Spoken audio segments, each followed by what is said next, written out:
যে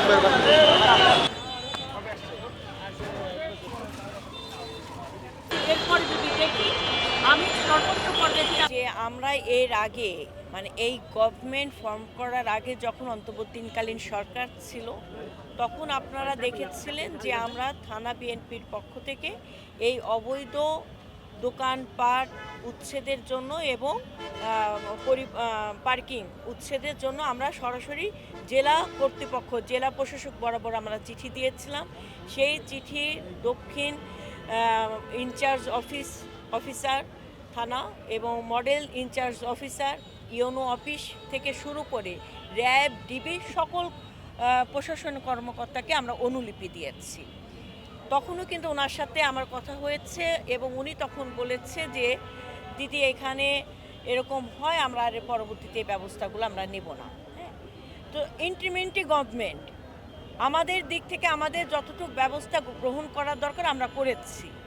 এর পরবর্তীতে তৎকালীন যিনি ইউনো মহোদয় ছিলেন তিনি পরের দিন একটা উচ্ছেদ ব্যবস্থা গ্রহণ করেছিলেন রিনাত ফৌজিয়া আপা। কিন্তু তারপরে কিন্তু আবার ক্রমান্বয়ে এই দোকানপাট সন্ধ্যার সময় বসে এবং আমি কোনোভাবে মানতে রাজি না যে প্রশাসন আইন শৃঙ্খলা বাহিনীর দায়িত্ব হচ্ছে জনগণের সেবা দেয়া। জনগণের ট্যাক্সের টাকায় তার বেতন ভাতা থেকে শুরু করে সার্বিক সহযোগিতা রাষ্ট্র তাকে দেয়। সেই জনদুর্ভোগ তৈরি হবে। সেই জনদুর্ভোগের জন্য আমরা 17 বছর কিন্তু এই আন্দোলন করি নাই ফ্যাসিবাদ বিরোধী। আমাদের এই মাটিতে রক্ত ঝরেছে মানুষের অধিকার প্রতিষ্ঠার জন্য। আমরা কিন্তু আমাদের সততা দিয়ে মানুষের গণতান্ত্রিক অধিকার ভোটাধিকার প্রয়োগ হয়েছে এবং তার মাধ্যমে বাংলাদেশ জাতীয়তাবাদী দল সরকার গঠন করেছেন। আমাদের মাননীয় প্রধানমন্ত্রী তিনি বলেছেন আমার আগে আমরা আমাদের আগে দেশ সবার আমার আগে আমরা আমাদের আগে দেশ সবার আগে বাংলাদেশ। সেই জায়গায় এই বাংলাদেশে কোনো অবৈধ কোনো কার্যকলাপ দায়িত্বশীল পোশাক ইউনিফর্ম পরা অবস্থায় যদি উনি বলেন আমরা সরাই দিয়ে আবার এসে বসে এই দায়ভার ওনাদেরকে এখন থেকে নিতে হবে। এবং আমি আপনাদেরকে বলছি যে এই জায়গার সাথে এই কোনো কর্মকাণ্ডের সাথে আমার বিএনপি দলীয় কোনো নেতাকর্মীর যদি কোনো ধরনের সম্পৃক্ততা থাকে আমি ওনাদেরকেও বলেছি আইনের সর্বোচ্চ ব্যবস্থা আপনারা গ্রহণ করবেন তার বিরুদ্ধে। কারণ আমি দেখছি যে আমি নিজে আইন শৃঙ্খলা মিটিংয়ে জেলার আইন শৃঙ্খলা মিটিংয়ে আমি থাকি, সেখানেও আমি একাধিকবার আমি উত্থাপন করেছি, আমি ইউনিয়ন পরিষদে উত্থাপন করেছি। আমি এর পর মানে নতুন সরকার গঠন করার পর আমি কিন্তু বিভিন্ন বিষয় নিয়ে উত্থাপন করেছি। আমরা দেখেছি মাদককে একদম ব্যাঙের ছাতার মতো মাদক এখন প্রত্যেকটি অলিতে গলিতে ঢুকে গিয়েছে। আমার আইন শৃঙ্খলা ব্যবস্থা যদি কঠোর থাকে এই মাদক কিভাবে থাকে আপনি বলেন? তো আইনের হাতকে সর্বোচ্চ প্রশস্ত করার জন্য সার্বিক সহযোগিতা করার জন্য আমরা প্রস্তুত আছি। সেই অবৈধ কোনো কাজের সাথে যদি আমার দলের কোনো নেতাকর্মীরাও যদি জড়িত থাকে তার ব্যাপারে সর্বোচ্চ আইনগত ব্যবস্থা আপনারা গ্রহণ করবেন। এবং আমি সাংবাদিক ভাইদেরকে বলবো আপনারা আপনাদের মানুষের জন্য আমরা যেমন কাজ করছি আপনারাও কিন্তু মানুষের জন্য কাজ করছেন।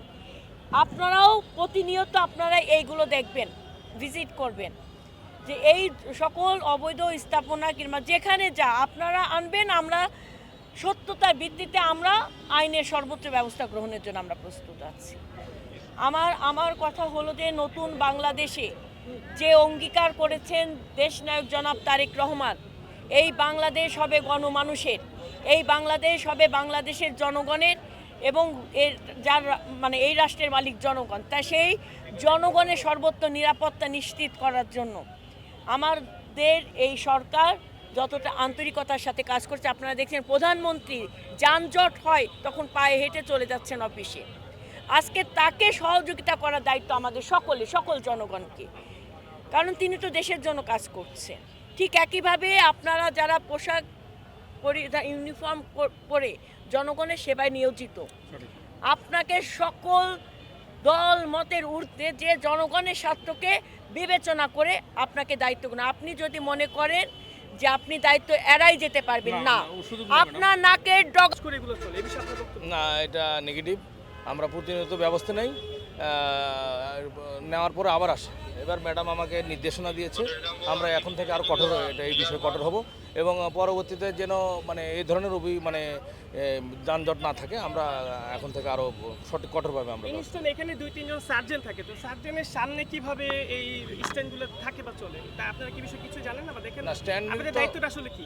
না, আপনি যেটা বলেছেন স্ট্যান্ডের দায়িত্ব টিওনো মহোদয় আমাদেরকে নির্ধারণ করে দিয়েছে কয়েকটা স্ট্যান্ড। এখন ওরা থাকতে থেকে অতিরিক্ত চলে আসে, আমরা আইনগত ব্যবস্থা নেই এবং ম্যাডাম আমাদেরকে সাহস দিয়েছেন, এখন আরও ভালোভাবে নেব। আমি নিপুণ রায়চৌধুরী, আমি তো প্রতিদিন আপনার এখানে এসে পাহারা দিতে পারবো না। সঠিক ম্যাডাম। জাস্ট আজকে বলে গেলাম আগামী 5 বছর পর্যন্ত যেন এই ধারা অব্যাহত থাকে স্যার একটু সেটা বলি স্যার, নিশ্চিত করবেন। আপনাকে এখানে কিন্তু ওসির বড় ভূমিকা রাখতে হবে আমার ওসি সাহেব সাথে। আসতেন, হ্যাঁ, ওসি সাহেব এখনই আপনি আসছেন। আমি ট্রাফিকের ব্যাপারটা দেখতেছি, এটা ব্যাপারে ওসিকে আপনি অবশ্যই include করে ট্রাফিকের দেবেন। ব্যবস্থা দেখার জন্য আপনার দেখতেছি রাস্তাকে হ্যাঁ, পরিষ্কার করার করে দায়িত্ব ফেলছি। আপনার। সঠিক ম্যাডাম। যদি ওসি আপনি সাহেবকে সেটা বলেন, না পারেন, আমরা আপনি ওসি যৌথভাবে, সাহেবকে সঠিক, বলবেন যে আপনি সঠিক, সহযোগিতা করেন। সঠিক। তাহলে আপনি বলছেন ওসি সাহেব আপনাকে সহযোগিতা করছে না। না, করবে এখন আমি না, এখন করবে, এখন এতদিন আপনি- করে নাই। না, আগেও করছে কিন্তু ওইভাবে নাকি আমরা হয়তো সমঝোতার ভিত্তিতে এই দোকানপাটগুলো ম্যাডাম আমি বলি, হচ্ছে। এতদিন আমরা উঠে দেই আবার আসে। আপনি বলছেন ওসি সাহেব আমরা যৌথভাবে এটা আমরা help করবো। আমি প্রত্যাশা ভবিষ্যতে করি আপনার হেল্প ওনারা ওনাদের দায়িত্বটা পালন করবে। দায়িত্ব পালন না করার পর তারপরে তো সর্বোচ্চ ব্যবস্থা আমরাও তো গ্রহণ করতে পারবো।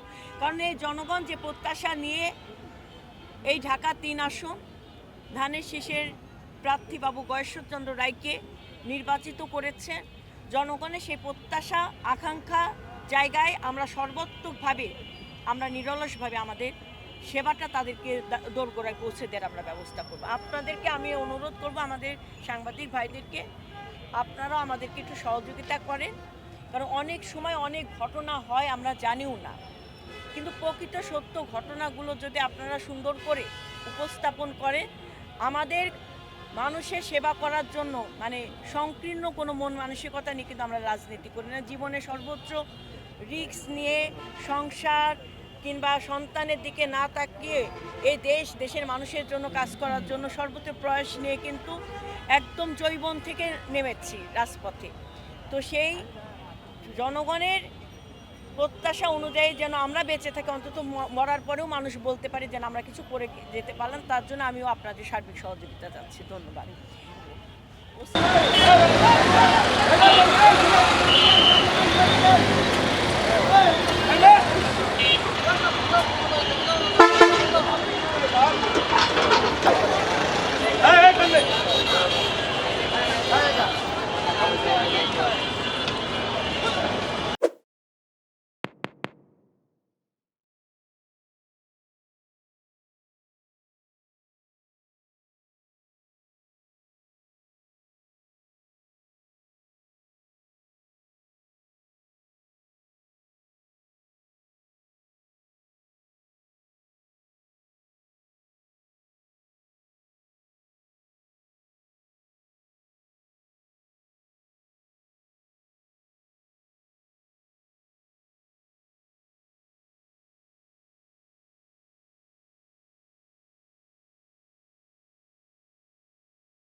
নিচ্ছেন সেটা কি রাজনৈতিক কোনো ব্যক্তিবর্গ এসে আপনাকে সহযোগিতা করবে কিনা বা আপনি সেটা চান কি? না, আমাদের সকলের সহযোগিতার দরকার আছে। বিশেষ করে এখন ম্যাডাম আমাদের কাছে আসছেন, আমাদের সাহস দিয়েছেন, আমরা এখন কঠোর ব্যবস্থা নেব। বর্তমান চেয়ার নাম কি? চলে গেছে অনেক এই জায়গায় এগুলো থাকুক, এগুলো এই রাস্তাটা ছেড়ে দিলে হয়।